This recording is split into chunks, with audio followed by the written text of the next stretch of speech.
Hi, it's Gary, here with another unboxing video for you. Today, we're going to take a look at what's in this package here. This is from Appleboom, and in it, there's a Leonardo Momento Magico. I'm really looking forward to unpacking this one, because I love the Momento Zero pens. So join me now, down on the mat. We'll unbox it, take a look at the pen, pop some ink in it. I'll do a writing sample, then I'll give you my first impressions.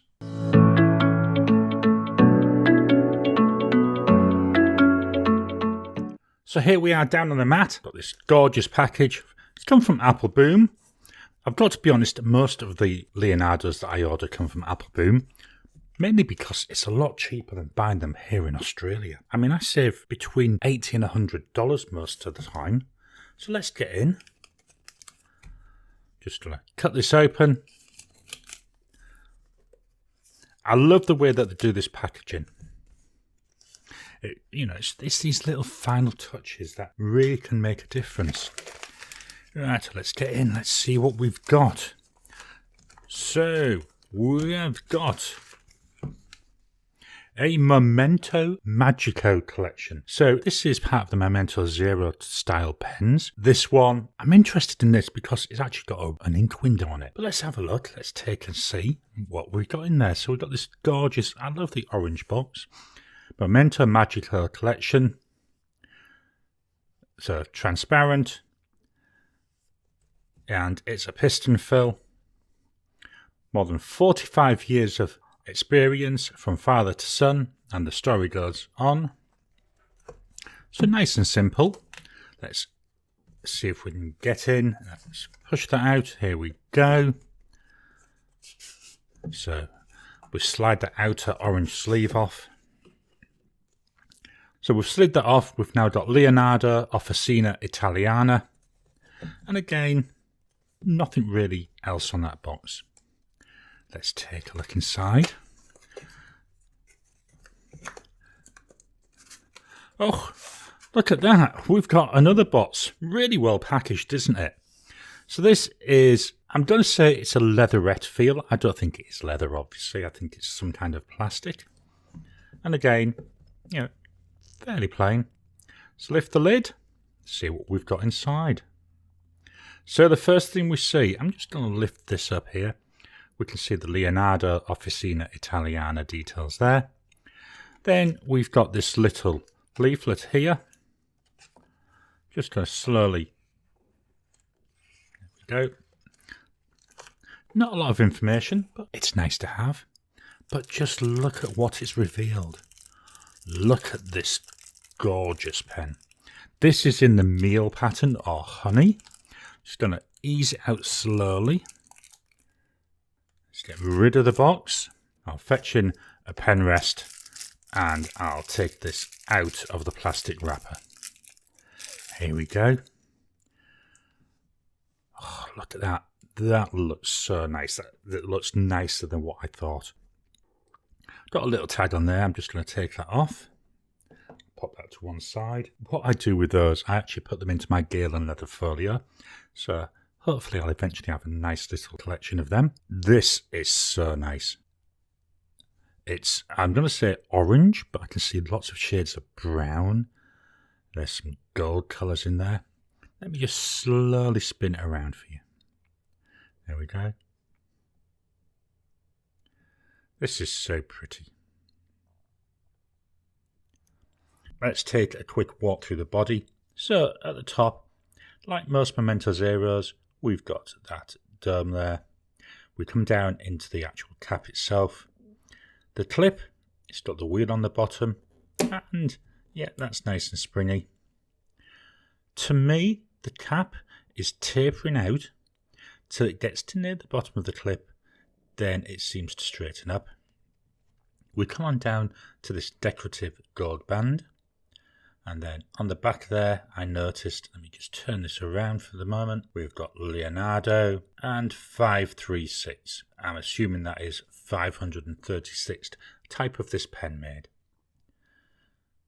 After the gold decorative band, we come on down, and then there's a step down, and we can see this clear window. We'll come back to that in a second. Body itself seems to be the same width, till we get, I'm going to say, nearly 3/4 of the way down. We then have a slight taper in to this gold decorative band, and then that leads us then into this, which is the piston mechanism. So that's pushing that mechanism all the way down and then fetching it back up, which is what I'll do when I fill it with ink. Let's take the cap off. So we go half, one, and a tiny smidge. So I'm going to call it 1 turn to take the cap off. Let's ease it off to reveal this gorgeous Leonardo nib. Now I've got this in a broad because I thought I've got a medium Leonardo, let's expand a bit, so I went for the broad one. So the nib, it's this gold colour, it's not gold, it's a steel nib. I love the Leonardo nibs. The one I've got on the Momento Zero Grande writes so well. So at the top of the nib, we've just got a very plain border going all the way around it. Underneath that we can see the breather hole. Below that we can see that wing logo, which is for Leonardo, then the word Leonardo, and then under that we've got Italy. If we come down on the right hand side there, we've got a B for broad. So we know what nib it is. Really simple, but really effective. From the nib, we're coming up into the section. Again, looks very similar to my Momento Zero Grande, although maybe a little bit shorter. The section has got a definite lip at the bottom. Now, I'm not sure how that will fit when I'm writing. Holding it like this, it feels quite comfortable. But whether that will dig in, it might not because it does feel quite smooth, but we'll have to see. The section itself, it's concave. Then when we get to the bottom of the threads, well, the threads, they're raised and you can feel them. I don't think they'll interfere with writing because when I hold it for writing, my fingers are well below those threads. After the threads, we've got this clear window. Now this to me is the one thing about this pen which I like over the Momento Zero. It's got this ink window. My issue with the Momento Zero, and I do love my Grande, I really do. So don't get me wrong, I'm not putting it down, but my issue is I don't know what the ink level is because I can't see. And that's why when they released the Magico with this window, I thought, yes, I've got to get one of those. I've got to give that a try. So that to me is the biggest selling point of this pen. Over the fact that it's a Leonardo, I can see my ink level. Let's pop the cap back on. We'll do some size comparisons. Let me just swap my stand. There we go. So the first comparison I'm going to do, and I'm trying to do this in all my videos now, we've got a Pilot Metropolitan and a Lamy Safari. So the pen definitely bigger than both the Metro and the Safari. Let's take off the cap so we can see the nibs.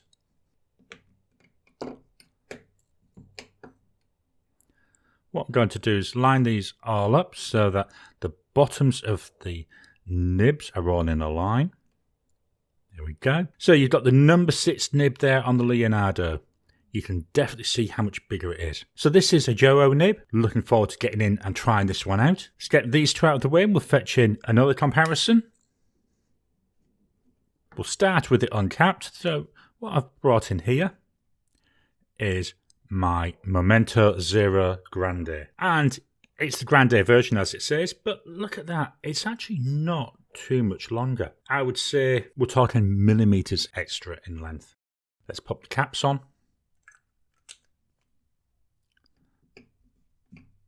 There we go.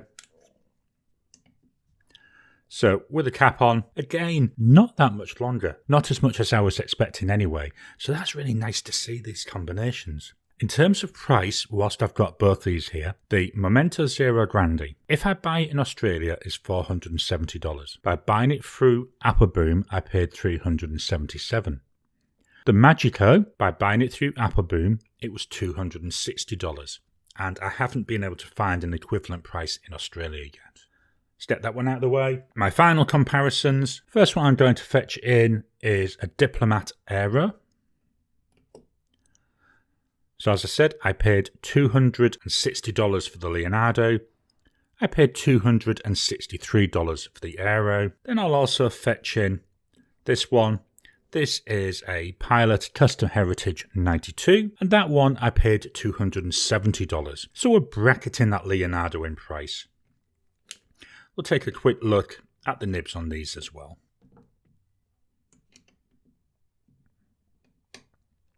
There you go. So the size of the nib on both the Diplomat and the Leonardo are very similar, number 6 size nibs, whereas with the Pilot Custom Heritage, that's got a smaller nib, but it's a gold nib, whereas the other two, they're steel nibs. So a little bit of a difference in terms of the nib there. I'm now going to clear this away, going to give the pen a clean out. When I come back, we'll take a look at the ink, we'll do a writing sample, and I'll give you my first impressions. So I'm back. The pen, it's now been cleaned out. Now, as standard, I always do that with new pens. But because I bought this from Apple Boom, they offer a smoothing service. So I had that done, which means they had to obviously use a little bit of ink. And it was blue ink. So I've cleaned the pen to make sure I've got rid of all that blue. Let's take a look at the ink I'm going to use. So the ink is by Van Dieman, which is an Australian company. It's called Deciduous Beech. Now let me fetch that pen in. The pen, when we look at it against that Deciduous Beech, the pen actually looks a lot browner, but there's a lot of orange in there. So I thought, what better to use than this Deciduous Beech ink? Now, I've used this ink in a number of pens, some with a good degree of success, others without. So again, this is one of the reasons I want to put this in here. It's a broad nib, so I'm hoping that this nib will really let this ink shine through. Let's move that out of the way. So here's the bottle. Tassie Seasons. I love the Van Dieman bottles. Let's take that cap off. And let's open up and fill this right the way up. So I've just unscrewed that filling cap. I'm just going to angle the bottle slightly. And then fill this up. I'm squeaking a bit as I'm going down there. Look at that, looking in that ink window. It's not full. I'm not going to worry about that. There's enough ink in there for me. Just clean the nib off. Let's pop that pen back together. As I say, it's not full. It's a 1.5 milliliter capacity. So to be honest, I don't want to fill it all the way up because I'll be writing with that ink for ages if I do that. At least this way, I can change it if I don't really like it. And I don't really need to throw any of the ink because I'll soon use that all up. Fetching my notepad. This is using Oxford optic paper. It's an A5 size notepad. Love this. I love the optic paper because it's nice and fountain pen friendly. So let's see what this pen's like when we write. We have got here a Leonardo Magico. It's got a broad nib. We have Van Dieman Deciduous Beech.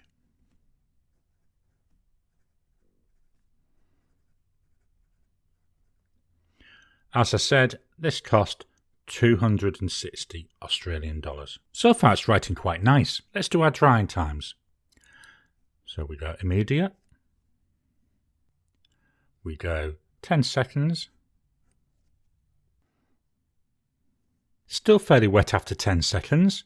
30 seconds. Finally, 1 minute.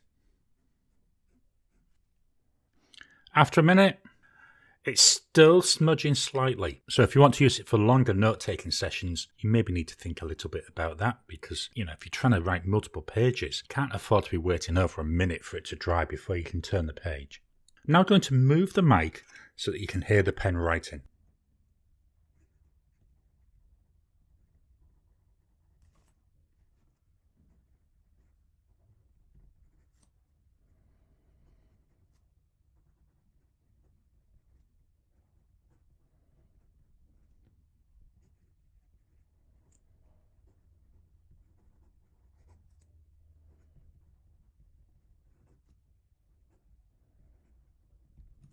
I will be honest, that's not as smooth as a number of my other pens. I'm thinking like other broad nibs as well. I've got some Visconti nibs. They're just so smooth to write with. But it doesn't matter because I actually like the feedback that's coming from it because I know that I'm writing. It doesn't feel as stiff as, say, a platinum nib with that pencily type feedback, but it's certainly there. You can feel it underneath you. Let's look at line variation.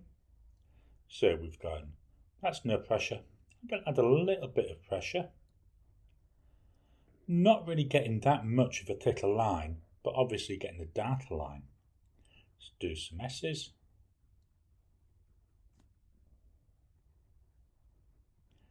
So what I'm doing is I'm putting the pressure when I'm going down.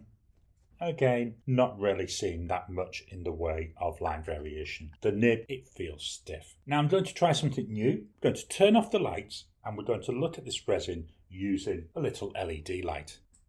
So here we are now in the dark. There's the pen. I'm going to fetch in this LED light and just gently play it over there. Now I haven't had this LED light for that long, but I like the way it's playing. Sometimes I think when I've got my main lights on, they're just too overpowering. Whereas now with those off, the room is fairly dark. I've got all the curtains closed, so there's really no source of light. We take the cap off. Let's look at this. Oh, now that looks nice, doesn't it? To me, that reminds me a little bit of firelight. Just going to push it in so it goes all the way up to the top. Love that. I really do. I love the way that's played. That was a good experiment for me. I'll turn the lights back on. Now, this pen sits nice in my hand when it's unposted. It's comfortable, not too short. Posted, posts quite nicely. I tend to not use my pens posted, but knowing that this posts nicely, I may actually try it because it doesn't actually seem that much longer. And certainly the cap is very light, so you don't feel it.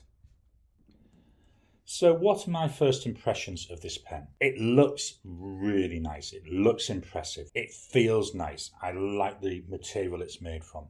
I'm just going to turn this around again. I can't get over the looks of this. It's so pretty.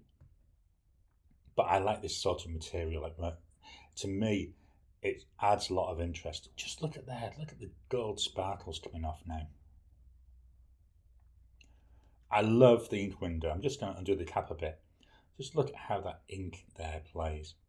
I like transparent pens because I love to see the way the ink just flows up and down. Especially a nice orange ink like this. The pen feels nice in the hand. Writing, I'm actually quite impressed with the writing. Here in my sentence, apart from the fact that I couldn't spell the word grumpy, I can see loads of shading coming through. Hopefully that is on the camera as well. I'm not 100% certain this is the right ink. I love the colour of this ink, but to me it's one which really struggles in a pen. I think the next thing for me to try maybe is to actually try it in a stub nib. I've got a 1.5 stub nib which I may put it into, but that won't be for a while because that's full of a really nice sheening ink at the moment. It's a wet pen and ink combination, so not really a good one for note taking. Over time, and for my longer term review, I will try and spend some time with different inks just to see how they perform. The nib's stiff, I expect that, it's a steel nib. There's a little tiny bit of feedback, I like it. I know it's not to everybody's taste, but I think it feels really nice. But if you want a really smooth broad nib, then I think like Visconti, they're a lot nicer. Really though, enjoyed this first impressions. As I say, it is first impressions, first time I've used it. I've really enjoyed using this pen and I'm looking forward to spending some more time with it. I hope you've enjoyed today's video. What do you think about the Leonardo pens? Have you got any? Do you plan to get some? Me, I just love the shape and the feel of them. Why not drop a comment down below and let's kickstart the conversation. Please hit the thumbs up button every time you comment, every time you like, just helps with the YouTube algorithm. If you haven't already, please subscribe to my channel so that you can get new videos as I release them. I'll talk to you again soon.